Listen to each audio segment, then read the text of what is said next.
Hi, welcome to the BariNation podcast, where we support the bariatric community with humor, humility, and honesty. I'm April. I'm Jason. I'm Natalie. Today, we are coming to you with an amazing episode. This month, if you are watching or listening in March of 2023, we are focusing on pre-op love.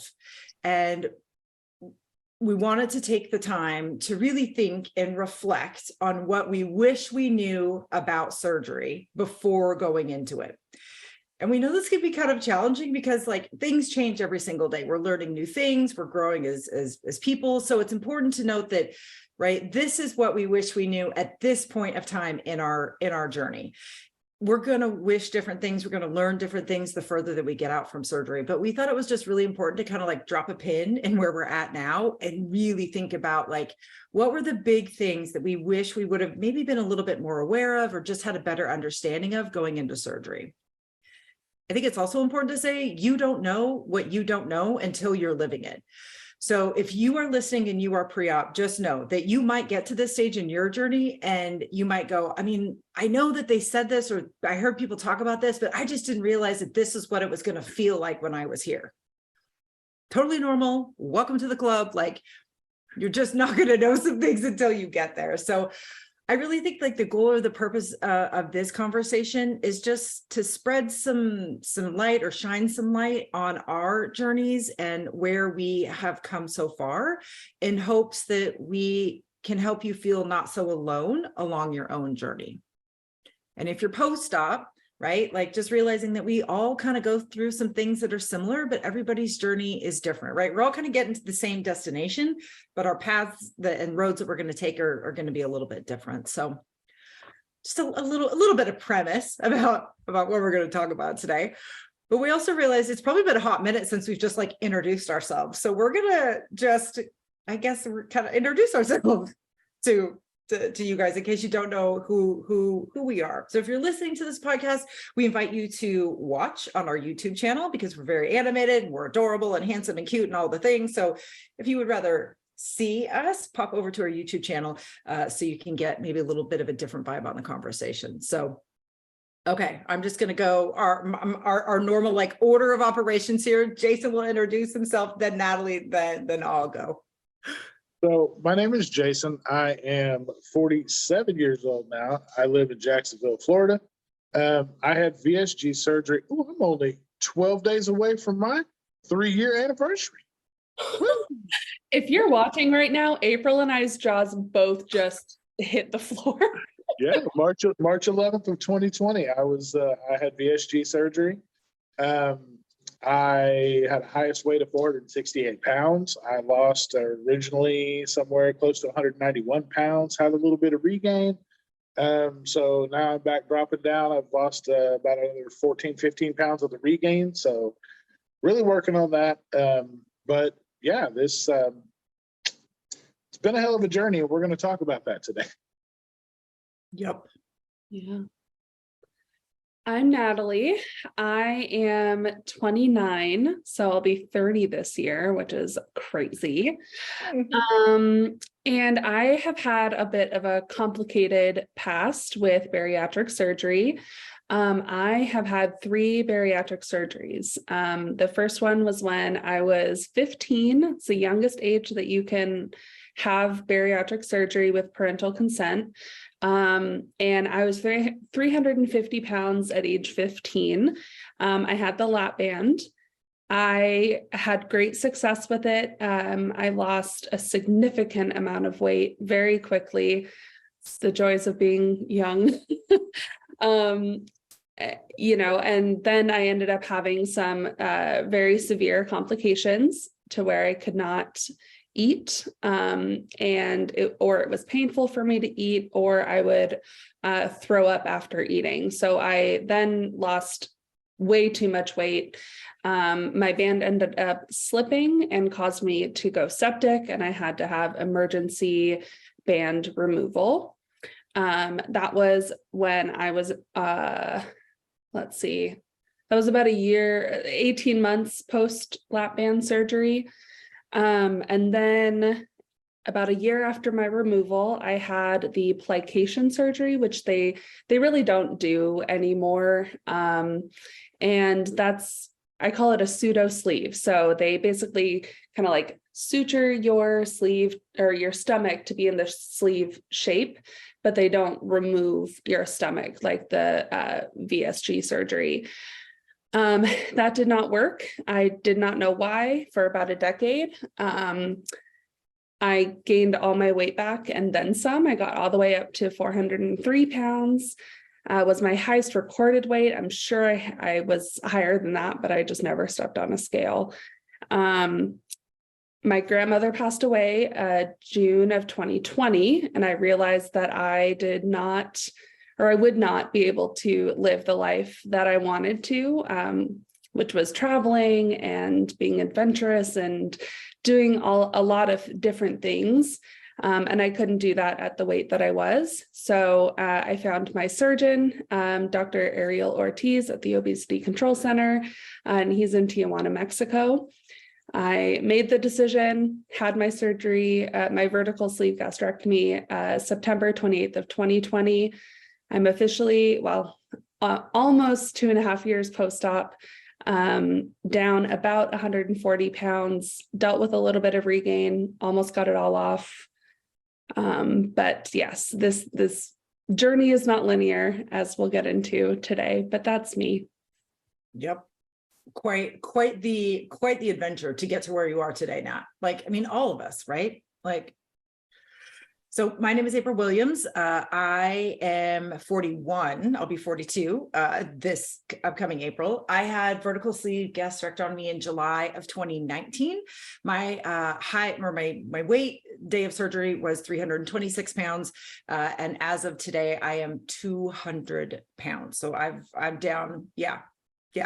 And I'm like that close to, I haven't seen a 1 number of my weight until like high school. So I'm like, I'm like, oh, just right there. My journey was pretty straightforward. I didn't think bariatric surgery was for somebody my size. I thought bariatric surgery was for people who were 600 pounds. I watched my 600-pound life. I thought that was who the surgery was for. I had tried everything under the sun, including a doctor's supervised medical weight loss program, not with medication, but just with food. And I lost about 60 or 70 pounds and then quickly gained it all back. And I just thought I was going to be obese for the rest of my life. The real interesting thing about surgery for me, which is one of the things that I wish I knew, is that before surgery, I was extremely active. I was a devoted hot yogi. I would go 5, 6, 7 every single day. I was walking or jogging, 5Ks, hiking, I was very, very active. And after surgery, that came to a screeching halt for years. And it was just a real mind game for me. So, I decided to have surgery because I was getting to the point where my health was really starting to be impacted by the disease of obesity. My A1C was elevated. I was cholesterol issues, joint issues, horrible sleep apnea, and all of those things have disappeared after surgery. So very thankful I did. And I decided to have surgery because a woman that I was close with all of a sudden started looking fly on her Instagram. And I literally messaged her and I was like, Bish, what are you doing? Because you look fabulous. And she's like, oh, I had bariatric surgery. I had weight loss surgery. And my response to her almost immediately was, that's not for people our size. And her response was, yes, it is. And that singular conversation changed the trajectory of my life. In the most positive way. Again, lots of bumps, lots of bruises, lots of like, what the hell's along the way, which is what this conversation is all about. So if you guys are ready, I say, let's dive in. Let's go. All right. So Jason, we're going to start with you. What are the big things that you wish you knew about surgery before? First one for me is I was of the mindset many of us are after, when we start signing up for this and looking into it, we're just going to go in, have our stomach cut out. Everything's going to be great after that. Nothing's going to phase us anymore. We don't give a shit about food. We're just going to not be able to eat any of the things we love anymore. It's never going to plague us again. We're just going to be fine. Yeah. And boy, was I wrong. So I went in thinking that, I was going to have this magical aversion to all the foods that I love. So I wouldn't want them anymore. And I'll just eat healthy stuff for the rest of my life. And so you go and have the big food funeral and you do all the things and cut to, almost 3 years out. And I've legit had everything that I've had at my food funeral I've had since I've had surgery. And it's just been in way smaller amounts, and it's still been enjoyable. It's still been fantastic, and that's great. So the days of thinking that you have to mourn, the loss of all these things is just way, way off base.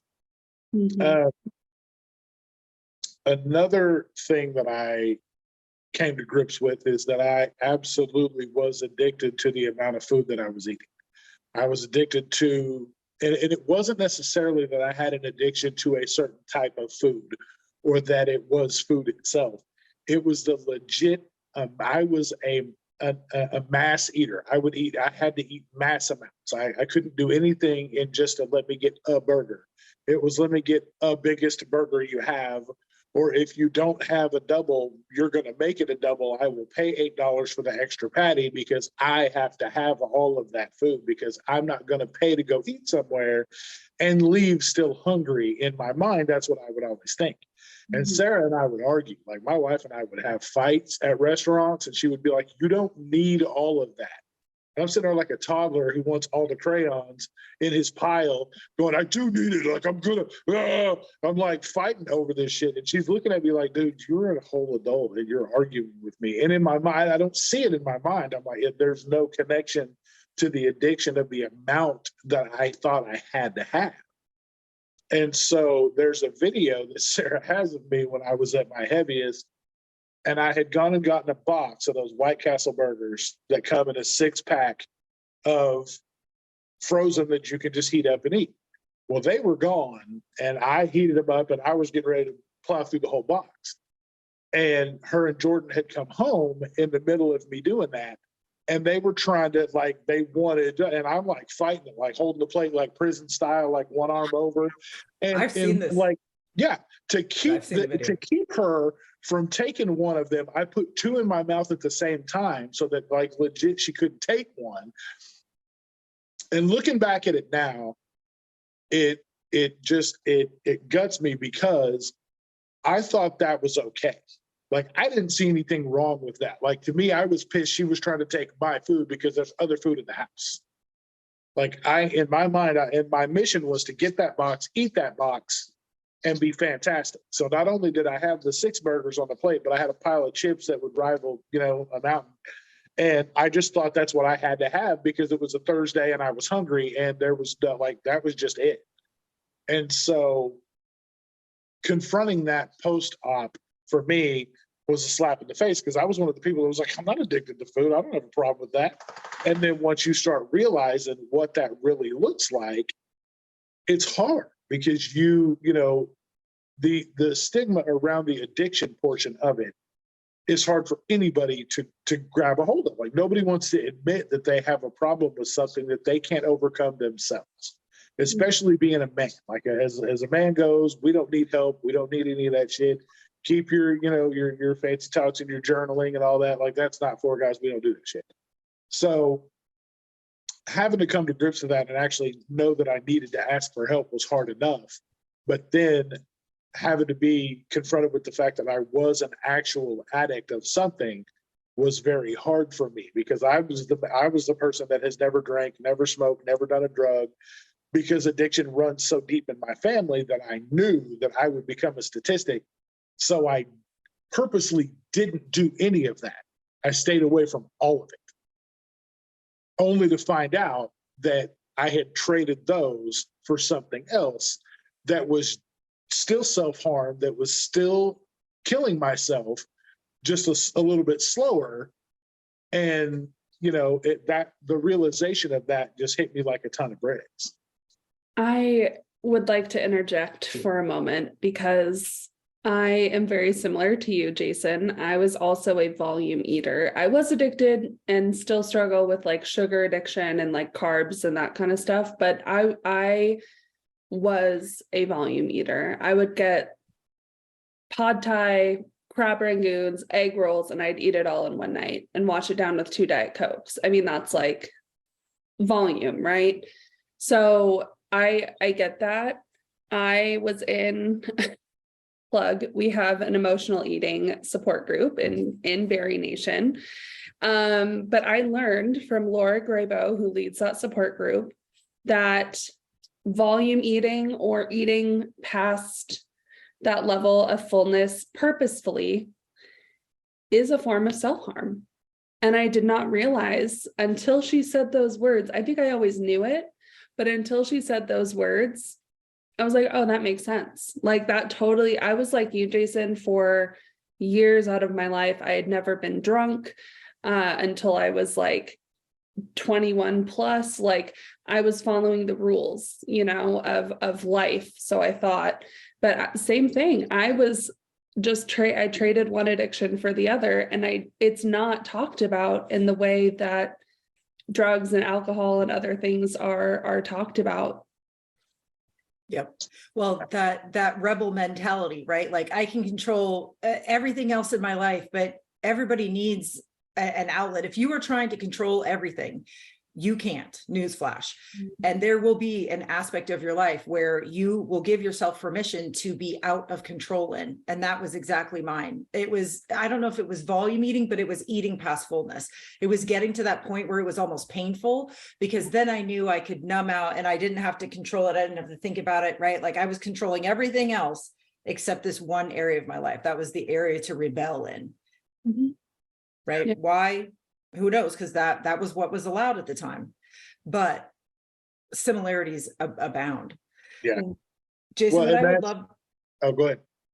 I was going to say what I would love to know, and I guess this is for all of us to think about, like, is there something that would have helped us understand how we were using food in a negative way before surgery? Like, Jason, do you think, was there anything somebody could have done, said, acted? Like, is there anything that you could have been introduced to before surgery that would have helped you understand how you were using food or how volume eating was impacting your life? I don't really think so, because I think I was so obsessed and just in that food fog, just of always the mindset of always where I was going to get it next, what I was going to eat. It legitimately mirrors drugs in such a way that I'm astounded that I never saw it beforehand. And I can tell you right now, the very last time that I was in the office before I got my surgery date, on lunch, and I remember it vividly, and it was 4 years ago. I remember it vividly like it was yesterday. Leaving work, sneaking out the back door into my car, creeping down to McDonald's down the street, and then coming back. The whole way there felt like I had the rush of adrenaline, like I was about to get my fix. I felt guilty ordering all the stuff, ate it in my car, like I was doing drugs in my car before I went back into work. Felt miserable that I even did it in the first place. Like as I'm eating, the shame just washed over me, and the guilt and everything what I had done to myself. Because I got 4 triple cheeseburgers from McDonald's. I got a large fry and a supersized fry and a supersized Dr. Pepper. Ate it and drank it all in the car. Was at the point of almost throwing up. Oh, and I got 4 nuggets. So on top of all that, and then as I was walking the trash to the dumpster, because there was a dumpster between my car and the back door, so you got to get rid of all the evidence. So I tossed it in the trash can. But legit, as I'm walking up the stairs, I'm having to not throw up because I'm so full, like so packed full. But I legitimately was like, oh, this is how users feel when they go to score drugs. Like they have the amp that they know they have to have it. They go get it. And then they use, and then it's, the wash of, oh, that feels better, but, oh, relief. I feel like a failure and I suck and all this. So I went through all of those emotions in the span of 30 minutes and then had to go finish my workday, feeling like an ass, but in my mind, playing all of that right on time with somebody that was going to score like heroin and do heroin in the car. Yeah. And it's so vivid to me that anytime now I think back on it and I'm like, I can't believe I lived my life that way, because that's not the only time that happened. I just never equated it to that until I knew there was light at the end of the tunnel, which was the surgery. Mhm. Yeah. Well, I think so many of us after surgery, right? We have the same experience. We just use different words. I and really the three of us talk about how all of a sudden after surgery we had this capacity to think about things, to be aware of like even our own thoughts, right? Or it was like the hamster wheel stopped instantly, just bloop. You wake up from surgery and oh my God, it is a completely different landscape. And I think everybody experiences that. It's that space between those addictions, those tendencies, right? How you've been living, how you've been, the relationship that you've had with food or eating, right? Is instantaneously you get a pause. Surgery is that pause. And on the other side of the pause is reality. Mhm. And that's brutal. That is something that you are just not prepared for. And I think all of us went into surgery not really thinking in the back of our mind, I don't think I'm using food in the right way. Like other people don't seem to be as obsessed or worried or stressed out or mad about food as I am, but I can't quite put my finger on it. And then after surgery, it's like, oh, that's what it is. But what I noticed about that is I gravitated towards people that used food the same way I did, because I couldn't relate to the people that didn't. I don't want to be around a bunch of, I'll just go by the salad bar and grab a couple croutons and a shred of lettuce and I'm good to go. Like that shit was always weird to me. Like we have like some of Sarah's best friends in the world. Well, oh, we'll just split a salad when we're out. And I'm like, what kind of shit is that? And they'd be like, oh, we're not going to eat because we had a big lunch like 4 hours ago. I was like, I ate before we came and I'm about to eat again. Like, what are you talking about? Dude, I had the exact same epiphany at a wedding. We were at one of Grady's friends' wedding, and we were sitting at a table with good friends. Like we'd hung out, you know, like Grady's college fraternity brothers. Anyways, all the people at the table we interacted with all the time, kind, wonderful, amazing humans. And I was sitting next to one of the wives, and we were having this great conversation, and she pushed her plate away. And it was filled, there was still food on it, like half of it was left. And I remember I looked at her and I was like, oh, do you feel okay? And she said, yeah, why? And I said, oh, there's still food on your plate. And without any judgment, and she didn't realize what I was thinking. She was like, oh no, I'm just so full. And I remember thinking, what? Like you're full from eating that? And I think something washed across my face, and she realized I was thinking something different than she was. And if my weight was ever an issue to any of Grady's friends' wives, I never knew it. Mm-hmm. To this day, I would have, and nobody has ever said I was treated, I didn't know, but you could tell she was doing some math and I was doing some math, and we were kind of starting to do the same math, and we just left it at that, right? And I was like, oh, that was when I realized something is how I think about food is not how other people think about food. It was the first time that had clicked in. I always knew that like something was weird, but with me and my hunger, but so yeah, that. Mm-hmm. That's how I felt too. I never surrounded myself with people who were like me with food, because I knew it was not healthy. So I would try to, go out with people who were not obese, do not have obesity, and I would mimic them. At tables. I would like stop eating when they stopped eating, but then I would go home and I like on the way home, I'd grab, whatever fast food. Maddie calls it the fast food diaries, right? It's like, oh, they'll never know that I stopped at McDonald's on the way home. Like I can mimic and play this role for a couple hours, and then I can go home and like blah, blah, blah. So it's so interesting for me to hear everyone's differences. Right. But I will say I did realize that I was different. Like I really realized it, similar to you, April, when I was with my family, and it was like some holiday or something, some gathering. Oh, it was the first 4th of July family reunion that I had post-op. And that's a really big food day for my family. We do prime rib dinner. People make huge side salads, mashed potatoes, mac and cheese. Like, it's just like a huge, like, smorgasbord of food. And I did my little like plots of things and cut my little piece of meat and like all that stuff. And I got full like pretty quickly. But then I was like talking with a cousin, and they were not even done. And these are like buffet style plates. So like the banquet, like big oblong plates. He had like a lot on his plate. And he didn't finish it. And I remember being like, normal people don't clean their plate. Like, Well, like normal. And I say that with loose terms, but people who do not struggle with obesity do not clean their plate. And I was like, oh my God, because when I built my banquet plate, it was filled to the brim, could barely hold it. And I finished that shit.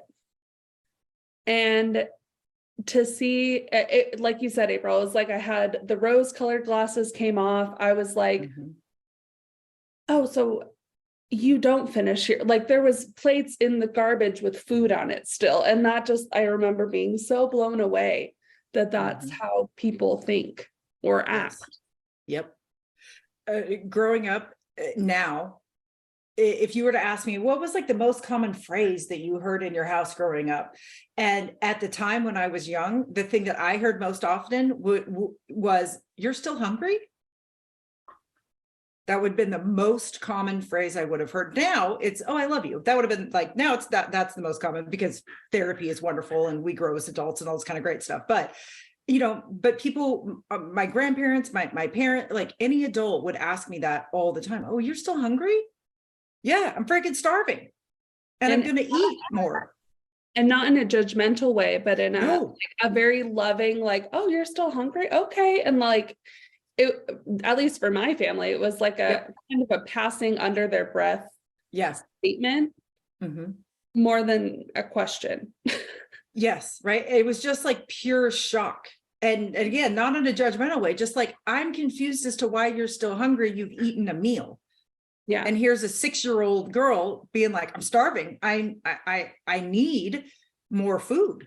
Well, the crazy thing about it from my standpoint is I always had food in abundance. It was always available and in abundance. And I never got shit for how little or how much I ate. Didn't matter. Like growing up, I could eat whatever the hell I wanted and it would just reappear. Like my mom was a saint. She was all about doing all the things, made sure we were taken care of. But legitimately, like I remember, like we've talked about, after my dad left and I decided that was what I was going to control was the food. But I legit, like there was nothing for me to sit and watch TV and clear out a whole giant family size bag of whatever chips you could think of. And back then they made 3-liter bottles of Coke or Dr. Pepper or whatever. I would drink a whole one of those in a day. Like in an afternoon, I would just sit there and drink it all and eat a whole bag of chips or whatever, a couple bags of chips, cereal, whatever I wanted. But I can remember even, as I started growing up and eating more and more, I never, like nobody ever gave me shit for the amount of stuff I ate or how little I ate. And I just never thought about it until I got older and it started actually affecting my health.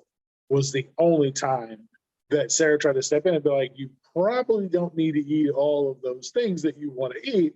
And here I pitch a fit, like, because it legit was the first time anybody had ever challenged me on what I was eating. And then I get to the, "Well, you're not going to tell me what to do. I'm a grown ass man. I make my own money. I'm the one that's paying for what you're going to tell me I can't eat." And so then I pitch a fit like a 5-year-old and did still eat it. Then I'm miserable and sick and I can't finish it all. And then she's looking at me like, "I told you, you didn't even need to order it. Now look at you, can't even finish it."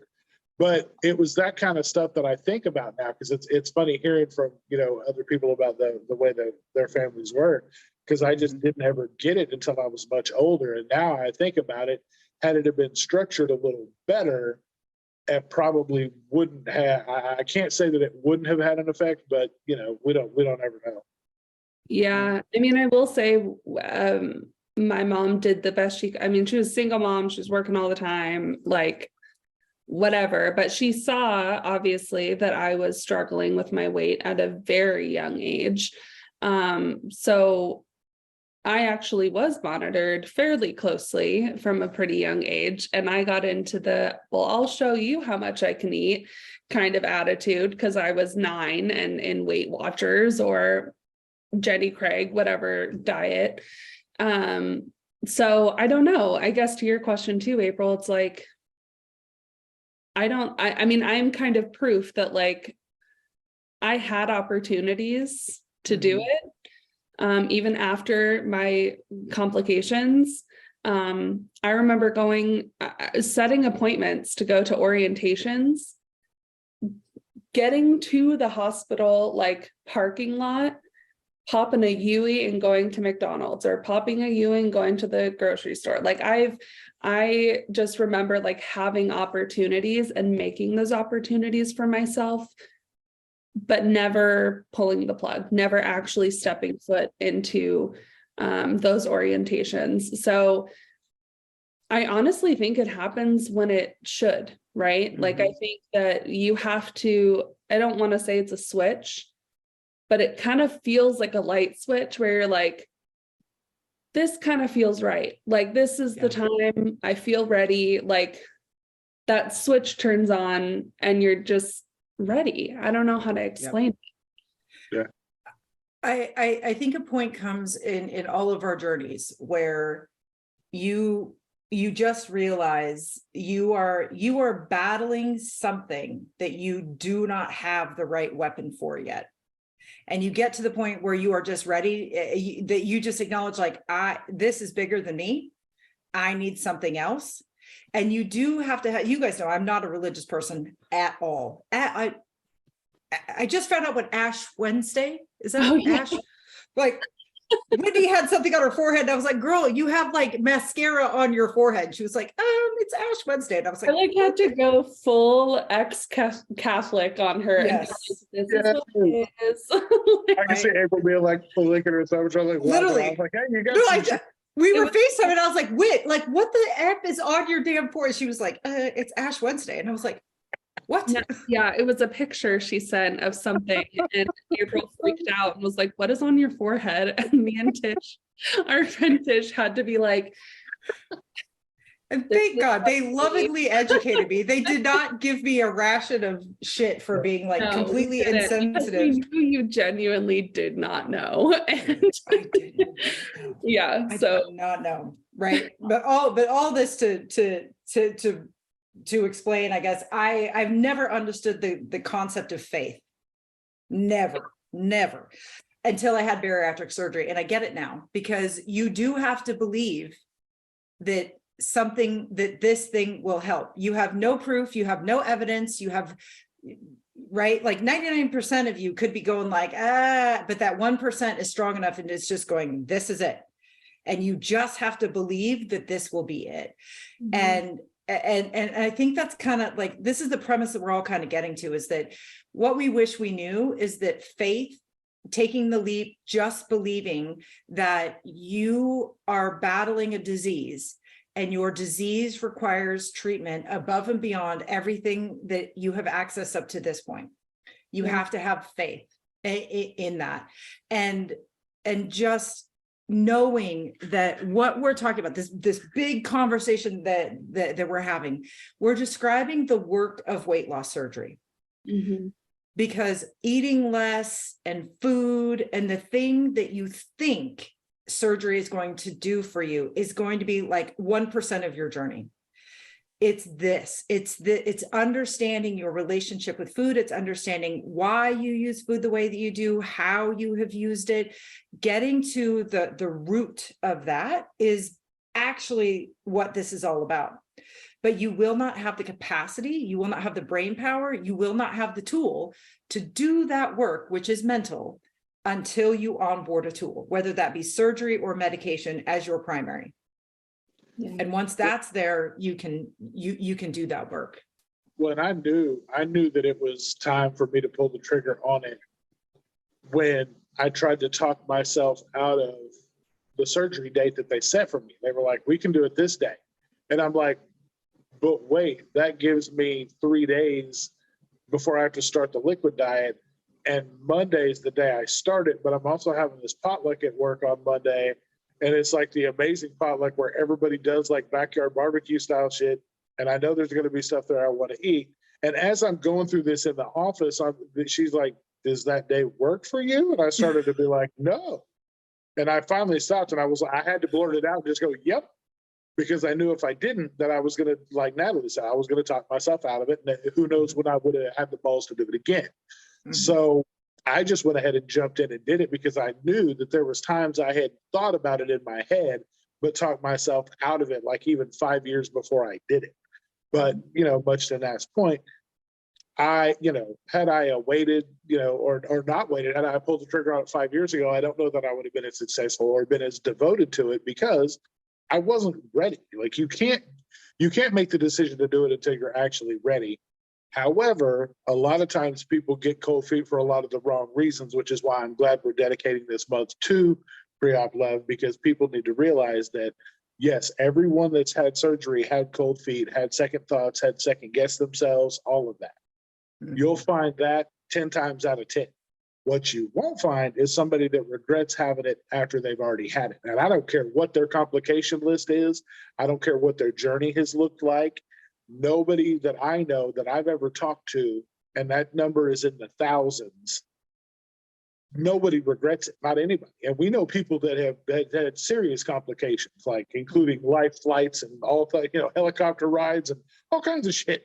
And they still say 10 times out of 10 they'd have it again. So it is a life, not only a life altering, but a life saving procedure that you will not regret having.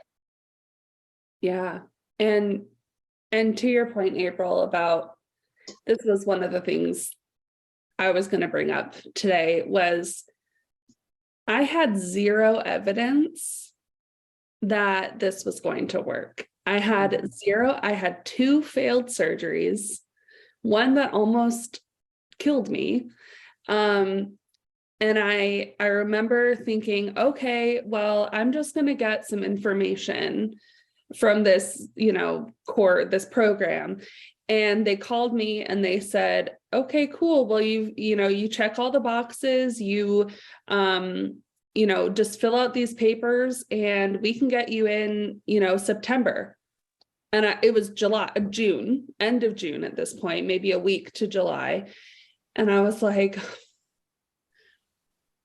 okay, well, and I was, you start fumbling and you're like you said, Jason, it's like, do I want to start my pre-op diet right before the 4th of July?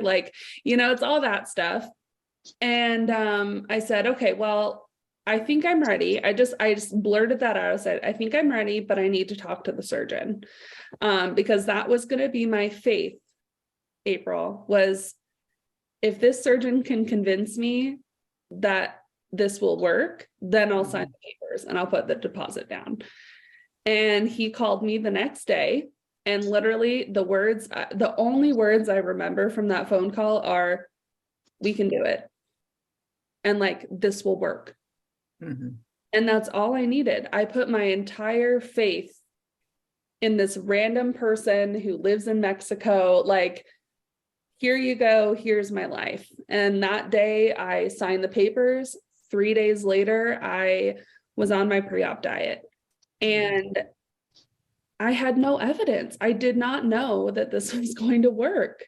But you have to just say yes sometimes. And I think that's what I wish I knew before this surgery, is just you have to say yes. You have to say yes to things sometimes, because if you don't, then what? You're going to keep living the way that you have been. Mm-hmm. Well, okay, that's cool too, but there's a million other things that you could be doing. But I remember that was the first yes.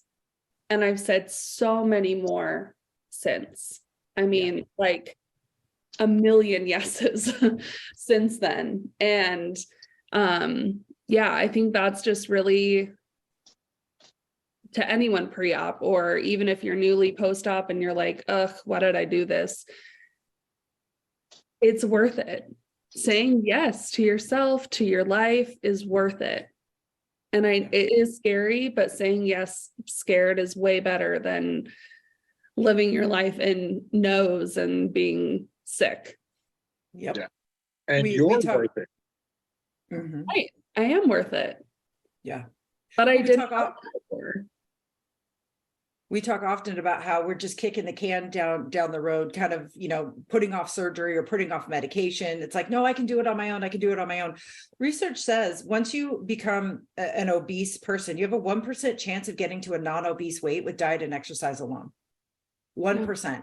And I already had evidence that I was clearly not in the 1% because I had done everything else out there that I possibly could have done. This was it. So saying yes to something without the evidence is terrifying, but that's kind of what this journey is about. Yes, I have faith that this is going to work. Yes, I can do this. Yeah. And You I just have think to do I'm thinking about all of the friends that we have that said yes this weekend. We had so many friends Oh my running God. half marathons. Like Mhm. none of us would have ever done that prior to surgery. And I remember our friend Whitney called me the night before her half marathon, just being like, what am I doing? And I'm like, girl, you're running a half marathon. Like, you said yes, you're doing it. It's happening. Mhm. But once you take that first yes with surgery, it just gets easier to say yes to things. Because you realize you're psyching yourself up for no reason. You have been telling yourself no all of these years, but Yep. you have no evidence that the no is true. Just say yes. Try yes one time. I'm going to try it one time and just see what happens. Yeah, your mind will give up way faster than your body will. Like long before your body gives out, your mind will try to tell you that you can't do it. But your mind is so powerful that, that's kind of how that works. So, once like you said, just say yes and do it. You're going to give yourself the data and the proof that you're looking for that you can do these things. And, you can do hard things. You've done hard things to get where you are now.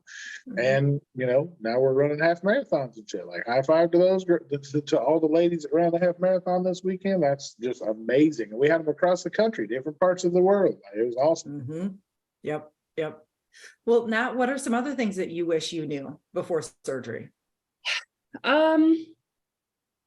We kind of touched on it, but I think if I could go back and tell 15-year-old Nat anything, it would be that this is not the magic pill. This is not because, to be very honest, I mean, this was back in 2009. I was promised that it would be the magic pill, that it would cure me of my disease, that I would be fine. Like, I was promised all of those things. And so I wish I could just tell myself, like, you're gonna have to work hard. Like, the weight is gonna fall off, but then I was so weak, you guys. Like, I didn't know that working out was important. I mean, I had bean poles for arms, like nothing. And I thought I was like rocking it and all of that. But yeah, I just wish I knew that, like, it wasn't going to just fix everything. And that I would have to do all of this head work, and I would have to work out. I would have to walk every day. Even telling myself that for this last surgery, it's like, it's just not going to solve everything like we think it's going to. Well, I mean, last month, our whole theme, it was surgery is not enough. Surgery will not be enough. Medications will not be enough. You need primary and secondary treatment to find and maintain your happy, healthy weight. And it's almost like we always think like surgery is like, oh, that's the egg, or that's the stop, right? Like, that's the thing. but really surgery is the beginning. Surgery is like bang, go. It's the beginning. It's not the end of your bariatric journey. It's, you got so much more ahead of you. That like, yeah. I also, this is a funny one. I also wish I knew that I would start to have somewhat of an aversion to meat products. That's a new one. Because that is where I'm at right now. I struggle. I'm struggling to get my protein in, and I can feel it. And it's because I just don't like, I used to love chicken was my protein. Like, I mean, I love red meat, but chicken was like, oh, I can do anything with it. Sometimes I take a bite and I just am repulsed and I have to like stop eating it. But then I'm hungry because I didn't eat my protein. So yeah, I wish I knew that like it would change kind of how I thought about food, and like that maybe I am sensitive to textures and things like that, but I just never knew because I never chewed my food. Right. So well, and I think the moral of the story there is that, right, like we all wish we knew that we can trust and listen to our bodies. Yeah. Right. That when we take the time and slow down, it's actually, it is going to tell us what it needs. Well, and what I learned this weekend, after being like, you know, for those of you guys that don't know, we spent a weekend in the Smoky Mountains in Tennessee with, you know, a lot of our bariatric friends and family. Plant-based day. So her name is plant-based_DAE on Instagram. Showed us amazing ways to get protein in by being plant-based. She lives a completely plant-based life. She did before she had surgery too. So it was very easy for her to, you know, continue that on post-op. But she showed us so many different just, you know, meat alternatives to get protein in. And, you know, she didn't suffer. She loved the whole week. Like she had a blast all weekend long. She brought her own separate food to cook. And she would come in the kitchen to cook right along me and Ked and Chris, right alongside me, Ked, Chris, Stephanie. Like she was getting down.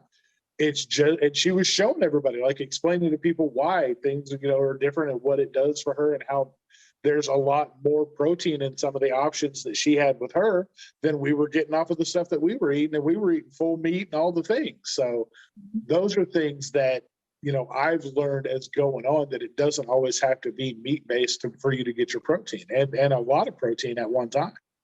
Yeah. And I've always loved seafood a lot more. Like that's my favorite food, I think, period, is just seafood in general. I've been eating more shrimp. It's like, okay, maybe I don't need, you know, chicken and steak all the time. April and I were FaceTiming the other day and she's like, are you making tofu? And I'm like, yeah, girl, I make this like once a week. You know, but I never ate like that before because I didn't slow down. And it's been equally interesting and frustrating because those habits are hard to break. You know, you go to the grocery store, you pick up your chicken, you pick up, like, I'm so like regimented in what I do. So it's been a learning curve. But at the same time, I'm learning about things that I like and how to make things that I used to eat more plant-based or, you know, pescatarian or whatever that may be. So it's been interesting. And I wish I was more prepared for what the going slow would bring to me. Not necessarily that I would have to go slow, but just what it would entail. I have such a deeper, richer, healthier, more fulfilling relationship with food than I ever have in my life. And I thought I would be done with food forever after surgery, right? It was like, oh, thank God, I'm not gonna have to think about food because I'm never gonna be hungry and I'm only gonna eat a few bites of this and oh, it's gonna be glorious. The exact freaking opposite is true, right? It's like you think about food all the time. It's like constantly on your brain, right? It's not the actual food, but it's everything that goes around it. And you could very quickly find yourself in a not so great relationship with that. But again, the work of weight loss surgery, the work of obesity treatment is making those shifts. to a richer connection with food. Yeah, it definitely switches from the obsession of, you know, breaking down, like finding the best food or how much food you can have or how much food, how much comes in a serving and all the things so you can overdo it. It comes down to more you break down the macros, like you become obsessed with like the macros and the healthy side of things to say, how is this going to fuel my body in a positive way and not derail all of the rest of my tracking for the day or whatever that looks like to you. You want to make sure that you're getting the best bang for your buck because your sleeve is so small. You don't want to pack it full of shit that A, you don't like, or B, it's not going to serve you in the best way. So if you got something that kind of sucks, but it's only 12 grams of protein, and you got something that you may like a little more and it's 20 grams of protein, you're going to opt for the 20 grams because you need the protein better. And you don't want to just sit around eating, you know, raw broccoli or boiled broccoli and boiled chicken because it seems like it's the healthiest option. Like you can still have flavor. You can still cook. You can still cook with love. Me and like we cooked all weekend long and everything we touched had the most amount of love in it because not only were we cooking stuff that we knew was going to feed our bodies the best way, but we were cooking for people that we cared for. So it was just, there was, you know, so much emotion in what we were cooking and serving people because, I mean, you can still do that. You can still enjoy being in the kitchen. I still grill and smoke meat and do all the things that I did before I had surgery. I just do it in a different way now. Yeah. And I don't know about you guys, but I find myself not even just the cooking, because I'm trying to do a lot more meal prepping and things, but even when I'm building my plate, it's like, I'm thinking, okay, well, I really want some pasta today. Like that is a given. I'm going to maybe I'll make some bonza pasta. Maybe I'll enjoy some regular pasta, but you go, okay, so I'm going to eat some of that. Like I really want some of that. I'm going to allow myself that. I have room in my macros, whatever that may be. What else can I add to make this, you know, a nourishing meal? Okay, well, I'm going to have some salmon with it. Okay, cool. So you got your protein, you got your carbs. Where's the color? What are you going to add? Like last night, I'm like, okay, well, I'll just make a little bit of a salad. And you just, I don't know, I look at my plate differently where I'm like, okay, cool. I got my protein, I got my salad, I got my pasta, and I could enjoy, you know, all of those. Obviously I try to get my protein done first before anything else. And yeah, it's just like constructing your plate or your bowl or your meal or whatever. It's just like, there's a lot more intentionality in it, which has been fun for me. It's like a puzzle.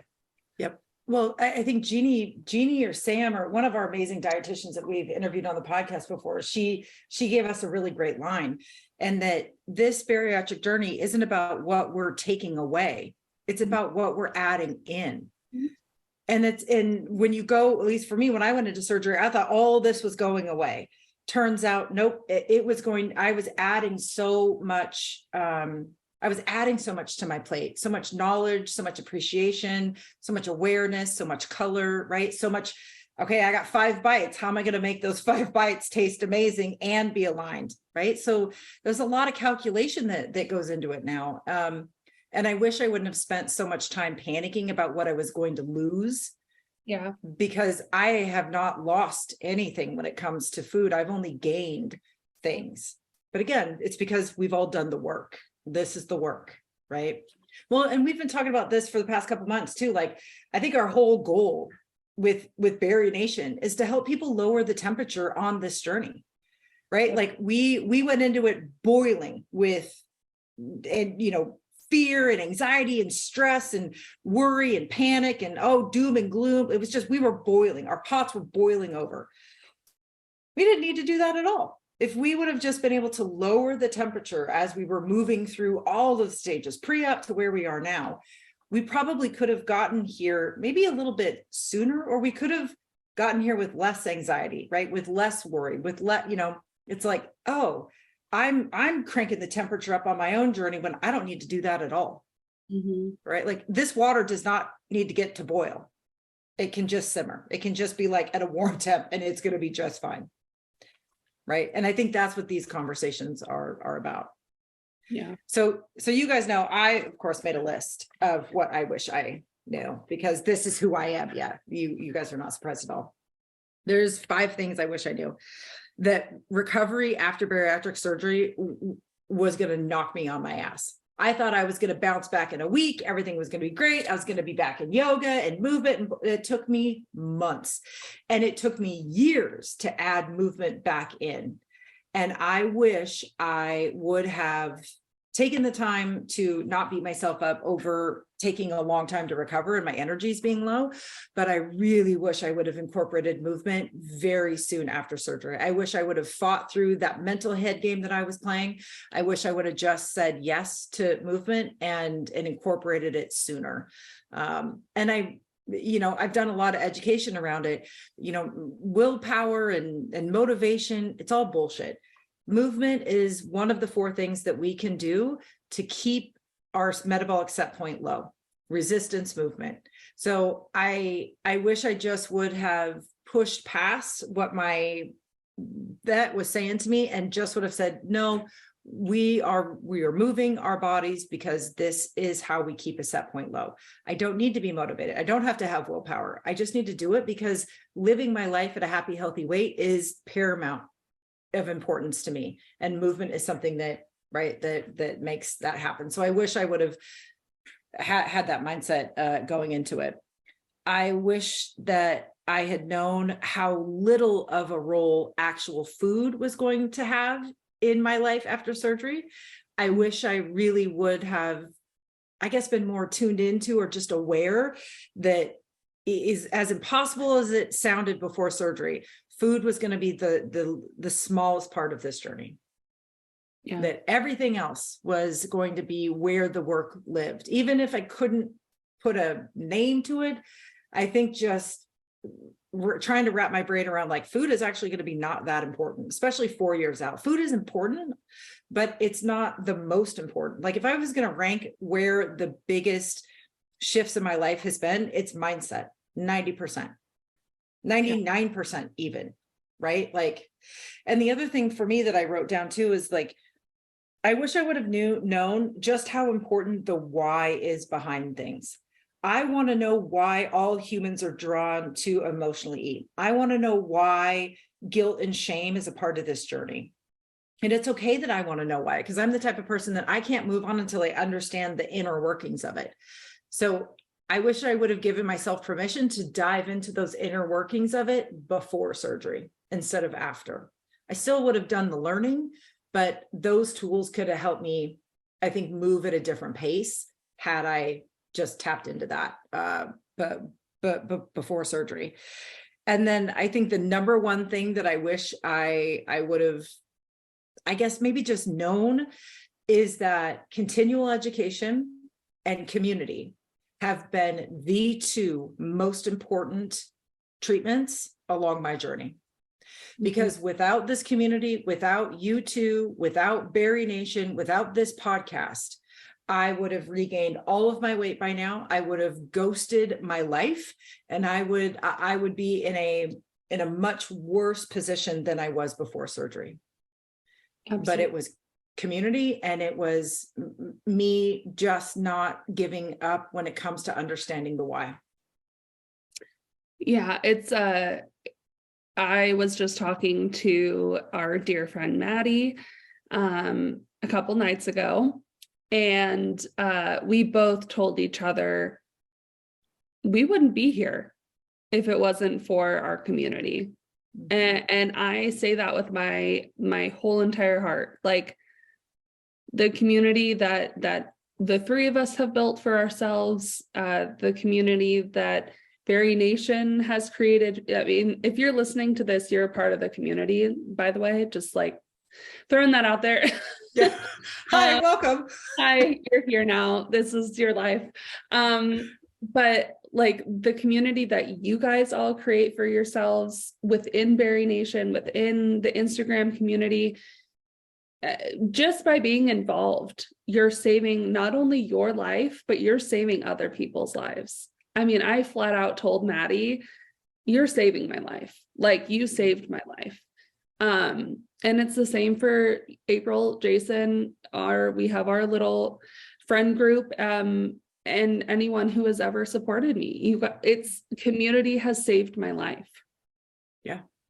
Well, Laura Grabo gave the world that line, community is treatment. I guess that's kind of a big thing that we wish everybody knows going into surgery. You are not a decision. You are battling a disease. Obesity is a disease. It is a lifelong chronic disease. And for too long, we denied ourselves, or the medical establishment, right, the world at large denied the rightful place of obesity as a disease. And we have all desperately tried treating it with things that are not effective. So I wish I would have just approached obesity like I was approaching my increasing A1C. I wish I would have approached my obesity like I approached my sleep apnea, my insomnia, all these other things that I was battling with. I was on the phone every day with my doctor when I got that insomnia diagnosis, right? When my sleep apnea thing came back, what do I got to do? What am I doing? What's my treatment, right? And following that treatment plan. I wish I would have treated my obesity like the disease that it was and not felt so guilty or ashamed about onboarding treatment.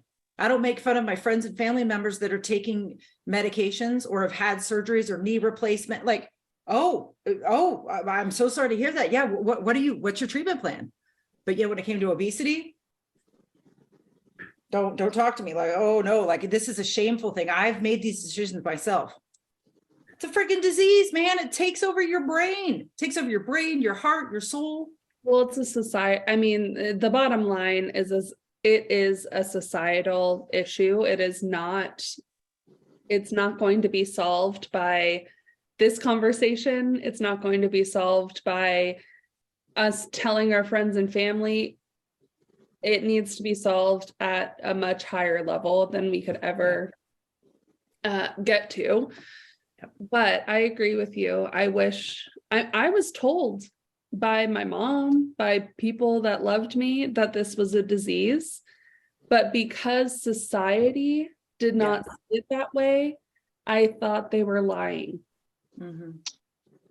Because I said, well, so-and-so every day tells me that I'm just fat and lazy. So right. Yeah. Every commercial that I see is, well, I need to take this diet pill, or I need to try this workout routine, or I need to eat this way. Yeah, no, you need surgery or medication. That's what you need. Yeah. But I was told that my whole life. My mom would tell me crying, you have a disease. And I would say, no, I don't. Like, because I just didn't believe it because society told me otherwise. Yep. But I gotta say, I am so incredibly proud of us and of our community members who have embraced, right? Obesity is a disease, and it is a chronic and lifelong disease, and it will require multiple modalities of treatment. Accessing community is treatment, participating in support groups is treatment, onboarding weight loss medications is treatment, focusing on what we eat, moving our bodies in meaningful ways, adding resistance movement, right? Journaling, learning. All the things that we do are treatments to our disease. And it makes my heart so happy to hear people talking about it in this same way, because that is how change happens. Yes. That is how you are finally able to say, no, that is not true. This is true. And this is how I'm moving forward to treat my disease. And no, I will not be bought, sold, told, whatever you want to sell me over here, because I have the knowledge, I am armed with the information, and I have a community that is backing this shift in how we say and talk about obesity. It's powerful. And we need to remove just and only from our vocabulary. So even if you say, well, I'm just listening to the podcast, or I'm only listening to the podcast, I've only lost this much weight, I've just gone to one, therapist session this week. Like, those are all amazing things, and those are all steps forward, positive in your recovery. So take everyone as a win. Every time you show up for yourself, that's a win. I don't give a shit if it's half of a therapy session or half of the podcast, whatever it is, whatever you can digest at the time is that's a step. Like, that's a step that should be celebrated. You should go for that. And, if you could build on that at a later time when you have more capacity, then do that. But the fact that you're doing it at all shows that you're doing something to show up for yourself. And that's amazing. Yep. And that's what I did. I mean, I was listening to April and Jason and our Sleeve Life podcast. Those were the two that I found at the time. And some days on my pre-op, all I could do was sit in my room and listen to I called them my friends. Now you guys are my friends. But at the time, I would tell my parents, like, don't talk to me. I'm listening to my friends. Like, and that's what I need to do right now. If I was upset, if I was tempted to go off my plan, all I did was listen. And that is enough. Like, if you are in that same space, if today all you can do is listen to something, some podcast, whatever, if all you can do is go on Instagram and ask for help, like, you are doing the things that you need to do. Yep. We say often, a key to this journey is just keeping your eyes, your ears, your heart, your mind, your soul open to new possibilities, open to new learnings. The more that you listen, the more that you look around, the more that you just observe is powerful. That is the work of weight loss surgery. It is absolutely true. And that's one of our favorite things to do. Well, you've seen me do this in person, and sometimes I could be a little bit obnoxious about it. But if I hear somebody saying, oh, I just, or I only, you guys know, I'm like, yeah, skirt, I'm going to need you to say that sentence again, but remove that word. And I will literally be like, we are not moving on until you have revised that statement, friend. Yeah. I had I'll never forget, this was back in January 2022, and we were in Ohio in some ratty old dive bar. And I was talking to some girl. I'm so sorry, I forgot your name. I had whiskey. So, we were talking and she called herself a bad bariatric patient to my face. Oh, mistake number 2. Because she felt guilty that she was enjoying her time and enjoying some beverages with her friends. And I was like, look around. We're all doing the same thing. I said, would you call that person? I just pointed to, would you call that person a bad bariatric patient? Well, no.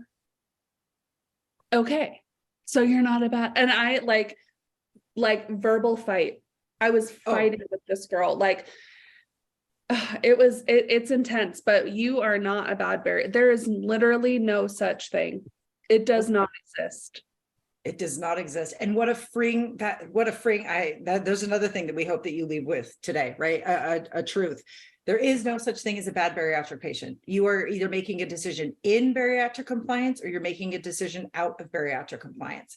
And there are times where the right decision is making a decision out of compliance. The goal is not perfection. The goal is that you are trajecting in a direction where many of your decisions, majority, which is 51%, let's be clear, right, is aligned. Some days you're going to get really close to 100. Some days it might be 100. Other days it's going to be 0 or 1, right? But it's that compliance piece. And as soon as we really, embrace that truth, so much shifted for all of us. I mean, on my head, I'm going to be cremated, made to a diamond, but somewhere on a headstone, I want that written. All right. There is no such thing as a bad bariatric patient. Just stick headstones wherever we've traveled. I'll be in a ring somewhere. I'll be a diamond. My nephew will, who knows, give me to maybe his future. Have engraved in micro font on the diamond. That way, when people are like, how many carats is this? It's just on the diamond as they're looking at it. Sure. It doesn't matter the carats. It matters that there's no such thing as bad bariatric patient. It doesn't matter. Can you imagine that? Somebody I'm going to be made to a diamond. I'm going to be somebody's wedding ring one day or an earring. And their appraisal goes to look at it and they're like, it's laser inscribed. There's no such thing as a bad bariatric patient. And they'd be like, what? Hopefully someone in the universe goes, that's Bopra, that's April Williams. That's who the diamond is. Yeah, it is. Life goals. Well, friends, I hope you, our friends, our listeners, our families, our watchers are leaving this conversation with some things to ponder about your own bariatric journey if you're pre-op. And if you're post-op, we hope that you are feeling more connected, more inspired, more aligned or settled in your bariatric journey. I think a lot of times along this journey, we think that we're alone. Obesity is an isolating disease, full stop. We fight back against the disease by connecting with other people, which is what makes this community, what makes BariNation, what makes all of the times that you get to spend either virtually or in person with other people so important, because that connection that you're building is a tool that you can use to fight back against your disease, which is the goal of these conversations. So as always, friends, thank you for being so open and candid and truthful and honest about a really difficult thing that we're working through. But, I mean, apart we're smart, together we're brilliant. And these conversations are cathartic for me too, because I'm talking about things that I never talked about for years of my life. So, yep. So Jason, before you take us out, Nat, will you let our friends know what's coming up this month in the podcast? Because we're kind of doing things a little bit differently. Should we give them a little sneak peek? Yeah, so we are doing things a little bit differently this month. We thought we would split up as a team. We would split up. We will be interviewing and speaking with members of the BariNation community about what we wish we knew before surgery. We'll be talking with pre-op folks who are currently in their pre-op journey. We'll be speaking with what we call the honeymooners, those, just after surgery. And then we're talking to folks in the commitment stage, which if you're not familiar, we here call that the stage where you just have to buckle down and decide if you want to continue living in bariatric compliance or as a bariatric patient, or if you are wanting to go back to the life you had prior. But both are valid, but there is a point in our journeys where we have to make that commitment. And the last one is going to be life and maintenance. So we have some folks who are kind of past that commitment stage. They're trying to maintain their weight loss. And so each one will be led by either myself, April, or Jason. So it won't be the three of us every time, but there are going to be some really great conversations to be had. So that's what's coming up this month. It's going to be so rad. I'm so excited to ask these questions of people that we've kind of gotten to know just through the community and through BariNation.